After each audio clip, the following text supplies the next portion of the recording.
Welcome in, everyone. Today we are really diving deep into some proposed legislation. It's H.R. 10127, the Restoring Trade Fairness Act. We're not going to just kind of skim the surface here. No, But we're going to not. really try to unpack this thing, see what it could mean, big picture. Yeah, this is way bigger than just some tariffs. I mean, this is about the U.S. and China. Our whole trade relationship may be changing in a really fundamental way. And to really get this, to really understand, we're going to be jumping back and forth between the actual bill and this other thing. It's called the Harmonized Tariff Schedule, or HTS. Okay. That's basically the rule book for how all this international trade stuff is actually categorized, what goes where. And what we're going to try to do today is really connect the dots, see how the goals of the bill, the actual things they're proposing to do, and then how all this global trade stuff already works, how they all fit together. All right, so let's start with the basics. What is this bill actually saying? What's the argument here? So, right off the bat, the bill lays out the current situation. The U.S., we give something called normal trade relations to almost every country. Normal trade relations. Yeah. Think of it like these standard terms for trading, the preferred terms. Mhm. Most countries get this, but there are a few exceptions. Who are the exceptions? Right now, it's Belarus, Cuba, North Korea, and the Russian Federation. So this normal trade relations, or NTR status, that has a direct effect on the actual tariffs that are applied to goods coming into the country, right? Exactly. So countries that have NTR, they get hit with what are called column 1 duty rates in the HTS. Those are usually lower. Okay. But the countries that don't have NTR, they face the column 2 rates, and those are generally higher. It's important to note that the U.S., we made commitments to the World Trade Organization, the WTO, and those line up with these column 1 rates. Okay. In fact, the bill actually points out that our average duty rate is one of the lowest out of all the WTO members. So far it sounds like the U.S. is operating from a pretty open trade policy standpoint. Yeah, you could say that. Where does China fit into this? So China, they got NTR back in February 1980, but, and this is interesting, for a long time, it wasn't just a given. It was actually tied to some other stuff going on. Like what? It was tied to China's compliance with these freedom of immigration requirements. There's this thing called the Jackson-Vanik Amendment, and that's what made it all conditional. Interesting. It really shows you that sometimes these trade relationships are about way more than just economics. Right. It Yeah. wasn't until 2001 that China's NTR status became permanent. Okay. So the bill seems to be raising some concerns about some things that have happened, more recently, especially in terms of how goods are coming into the U.S. Yeah. What's that about? Yeah. So they're talking about this thing called informal entries, and it's all under Section 321 of the Tariff Act of 1930. And this whole thing expanded back in 1994. What's interesting is the bill says that even way back then, the people who handle customs, the brokers, they were warning that this could make enforcement weaker. Weaker enforcement. Yeah. And this brings up a question, with trade, especially e-commerce, growing so fast. Has it just totally outpaced the regulations we have in place? Mm-hmm. It really makes you think. Yeah, and then the bill goes on to talk about these issues that have been around for a while, things like intellectual property and these trade imbalances. Absolutely. It specifically mentions the investigation back in 2018 into China's, alleged theft of intellectual property, which is what led to those tariffs on a big chunk of stuff coming in from China. Then you've got the 2020 Economic and Trade Agreement. Okay. The bill says China hasn't kept up their end of the bargain on that one. These are all key points because they form the basis for why they're proposing these changes. So they're laying out their reasoning. Okay. The bill also mentions this U.S.-China Economic and Security Review Commission and some findings they had from 2022. What was that all about? So this commission, they were basically saying they're not so sure about this whole idea of trying to change China's trade practices just by working with them. They think we need to shift gears, focus on becoming more resilient against China's state-controlled economy. Resilient, yeah. And here's the key thing. They actually recommended looking at whether China is even complying with the 1999 Agreement on Market Access. And they went even further. They said, maybe we should think about suspending that permanent NTR status if it turns out they're not complying. Wow. Yeah, this commission's report, it really set the stage for this bill in a lot of ways. It sounds like it. Did the U.S. Trade Representative's report on China's compliance with the WTO in 2023, did that say anything similar? Yeah, actually. They basically said that China's whole approach to economics and trade is led by the state, and that goes against the basic principles of the WTO. And they said this is hurting businesses and workers all over the world. So you can see these official reports, they're all painting this picture of growing frustration with how things are going. Yeah, you can definitely sense that. And then the bill hits you with these kind of alarming figures about the economic impact of this trade relationship with China. Right, they're talking about a huge number of U.S. factories closing down, millions of manufacturing jobs lost, intellectual property theft that they're saying is worth trillions of dollars, and then these huge trade deficits year after year, over $1 trillion every year. And they're pointing the finger at China's trade practices as a big part of the problem. Wow. These are some serious accusations. It also mentions that the WTO isn't really equipped to deal with these issues. Yeah, that's right. The bill points out that the WTO agreement doesn't have any way to suspend or kick out a member, even if they're breaking the rules over and over again. It makes you wonder how effective these international trade organizations really are. Does the bill lay out any concerns beyond just the China issue? Yeah, it expresses this broader worry about more and more autocratic governments that aren't exactly friendly to the U.S. joining the WTO. Okay. And they're concerned about what that could mean for global relations and the security of our supply chains. So it's not just about China, it's about the whole direction global trade is headed. So to wrap up this first section, what's the main takeaway, the overall message coming from Congress in this bill? Well, they're basically saying continuing normal trade relations with China is just too risky. It's a threat to our national security, and it makes it harder to build those reliable supply chains we need. Okay.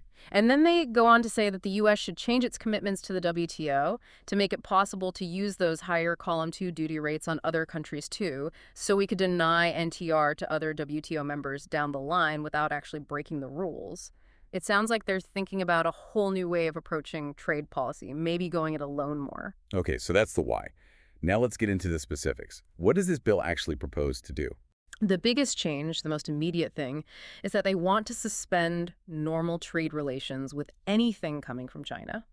And this would happen right away, the day after the bill becomes law. It would basically overturn all that previous legislation that gave China permanent NTR. That's a pretty bold move. What happens to all the tariffs on Chinese goods if they do that?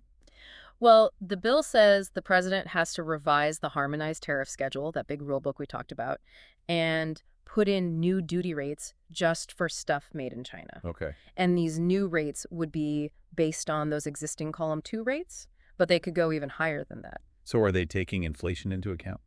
Yeah, actually they are. The specific and compound duty rates, those would be adjusted every year based on how much the consumer price index has gone up since 1930. Since 1930, wow.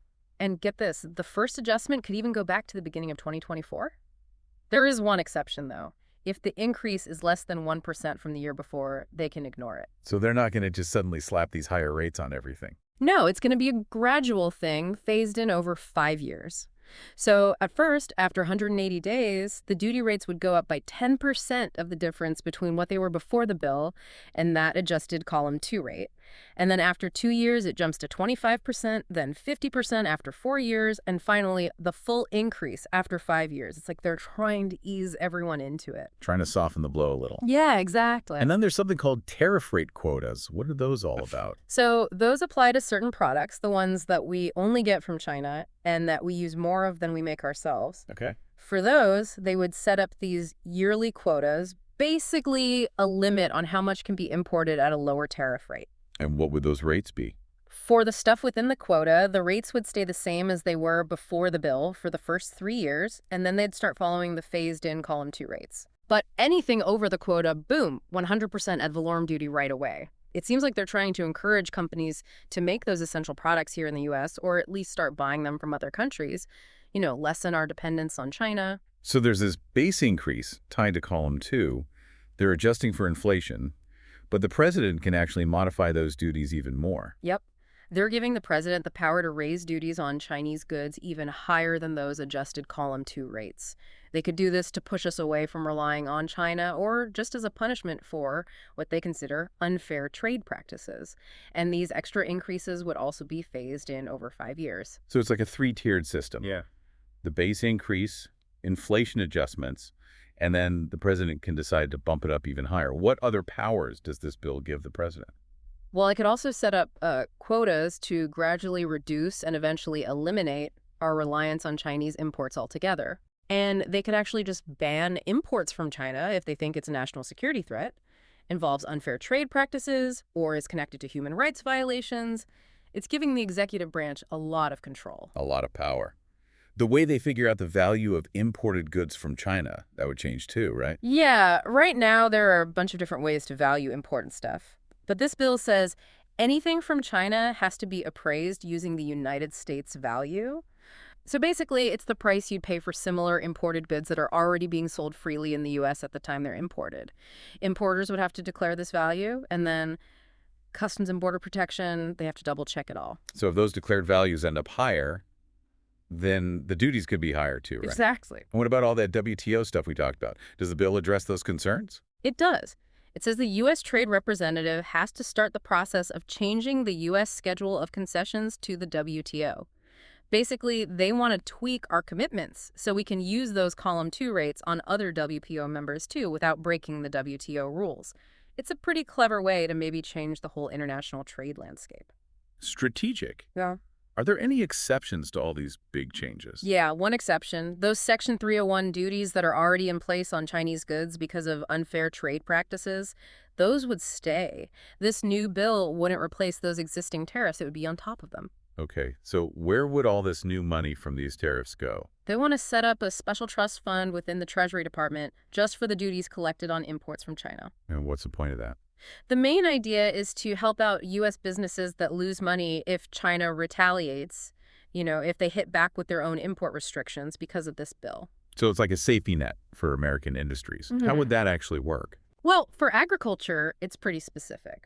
Every year, the Secretary of Agriculture would have to check if the Commodity Credit Corporation, that's a government agency that supports farmers, if they have enough money to buy up any agricultural products that were supposed to be exported to China but can't be because of retaliation and can't be sold somewhere else for a decent price. So if they don't have enough? If there's a shortage, the Treasury would transfer money from that trust fund to the Secretary of Agriculture to buy those products. It's a direct way to support American farmers. What about other industries? Would they be covered too? Yes, they would. The bill also talks about retaliation against other key industries like semiconductors, mineral fuels and oils, and aircraft parts. Okay.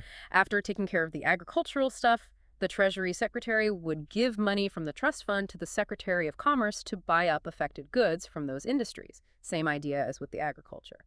And then there are broader provisions to help out other sectors of the U.S. economy, too. So they're not just focusing on one or two areas. They're thinking about the wider impact. What happens to any money left over in the trust fund? Well, anything that's left at the end of each fiscal year, after they've paid out all the compensation, that money could go to the Department of Defense. The Department of Defense. Yeah. It would be specifically to counter Chinese aggression in a certain region. So you can see how they're linking this whole thing to national security. Definitely. But there's a catch. The trust fund and all those compensation provisions, they sunset after 10 years. 10 years, okay. After that, any money left over would be used to reduce the national debt. So it's a temporary measure. They're acknowledging this is going to have some fallout, and they're trying to address that, and then eventually contribute to getting the finances in order. Right. The bill also gives some funding to the U.S. International Trade Commission. Why is that? Section 9 of the bill actually sets aside money for the USITC so they can hire more people and upgrade their computer systems.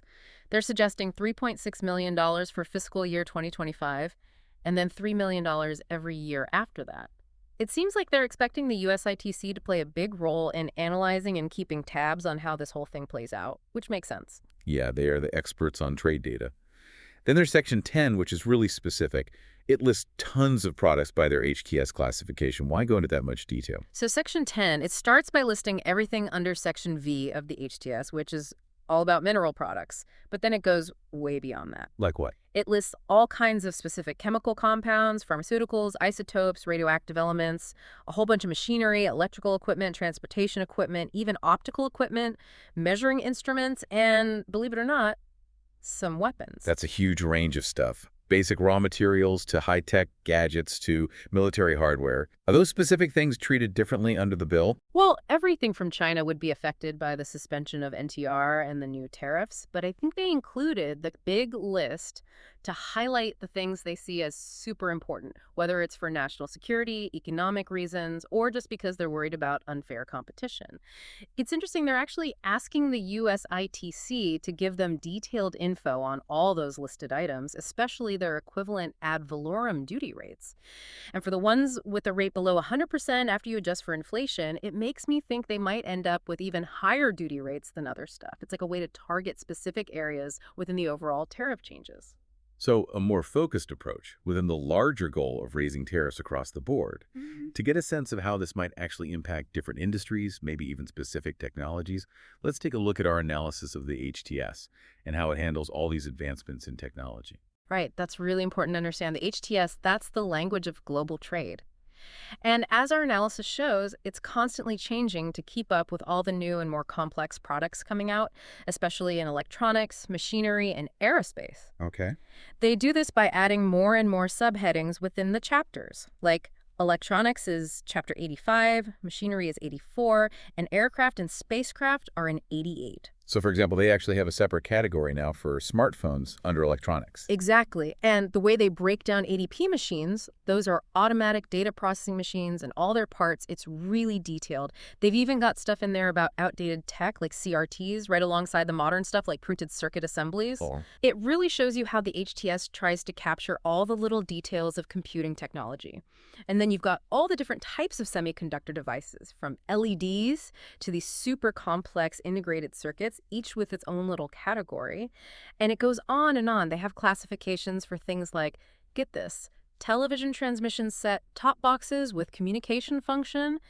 That just goes to show how all these technologies are merging together. They even have a separate category for the machines that make all these advanced components, like the equipment for making semiconductors and integrated circuits. So it's not just about the final product, it's about the whole manufacturing process. Exactly. And in the machinery sector, they recognize how important automation is becoming, with specific classifications for industrial robots. And then you've got the listings for all these high-tech machine tools that use things like lasers, photon beams, and electrochemical processes. It's proof that the HTS is keeping pace with modern manufacturing methods. And then there's additive manufacturing, that's 3D printing. They've got that categorized by the material used: metal, plastics, ceramics, you name it. That's a perfect example of the HTS adapting to new and rapidly evolving technologies. What about the aerospace industry? How do they classify all those advanced products? So for helicopters and airplanes, they differentiate them by unladen weight, which makes sense. That's a big factor in aviation rules and capabilities. Right.